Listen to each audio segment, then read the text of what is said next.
How to install YouTube Music app on Windows. Hello everyone, welcome back to our channel and today we are back again with a new video. So without any delay, let's get into it. For that, firstly open any one of the web browser. I'm using Google Chrome here. After that, open a new tab and search for YouTube Music app. In the search box, simply type YouTube Music app.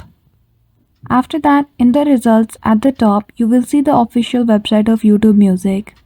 Simply click on it, and if you want, you can sign in with your Gmail account.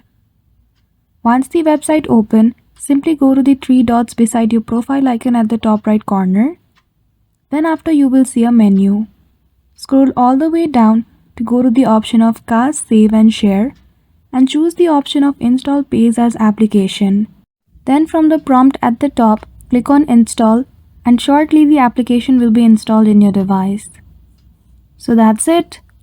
I hope you found this video helpful. If you did, don't forget to give it a thumbs up and subscribe to our channel for such tutorial. Thank you for watching till the end.